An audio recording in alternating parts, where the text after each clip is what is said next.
Good morning everybody বন্ধুরা, তোমরা সকলে কে কেমন আছো? আশা করি ভালো আছো। মোটামুটি আজকে সোমবার, তাই আমি কলকাতা বাড়িতে এসেছি, বাঘাযতীন এসেছি।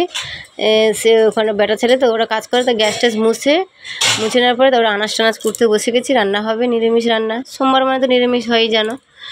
রান্না করার পরে যে আনাজ সবজি টবজি সব ধুয়ে নিয়েছি। সবজি ধোয়ার পরে এবার রান্না বসাবো।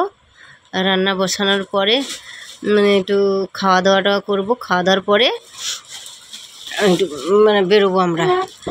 এই সব রকম একটু মানে কুমড়ো মানে সেদ্ধ ভাজা, ওল ভাজা, পাঁপড় ভাজা, আর সিম ভাজা, আলু ভাজা, কুমড়ো ভাতে লেবু, শসা, কাঁচা লঙ্কা।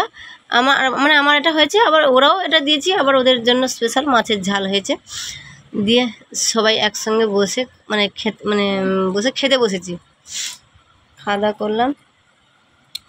এই যে খাওয়া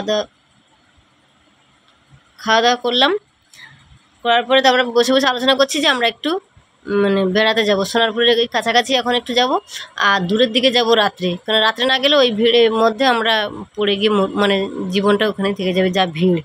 এই জন্য রাত্রে যাবো বলে প্রোগ্রাম করেছি। বলছে কাছাকাছি যত জায়গা আছে এগুলো ঘুরে আসবে, আর মানে দূরেরগুলো রাত্রে বেরোবো। তাই এগুলো তাড়াতাড়ি করে খেয়ে নিয়ে আমরা এই কাছাকাছি দেখতে যাব, তাই খেতে বসে গেছি। তোমরাও খেয়ে নাও, আমারও খাওয়া হয়েছে। আমি তাড়াতাড়ি করে খেয়ে নিচ্ছি, কারণ যেতে হবে, মনের আনন্দ একটা আছে না, তাই মনের আনন্দে মোটামুটি আমি গবাগপ করে খেয়ে নিচ্ছি। তোমরা খেয়ে নাও, তোমরাও তাড়াতাড়ি পুজো দেখতে বেরিয়ে পড়বে। আর আমি বেশি কিছু বললাম না, তোমরা সবাই পুজোতে ভালো কাটাও, আমিও কাটাই সময়টা।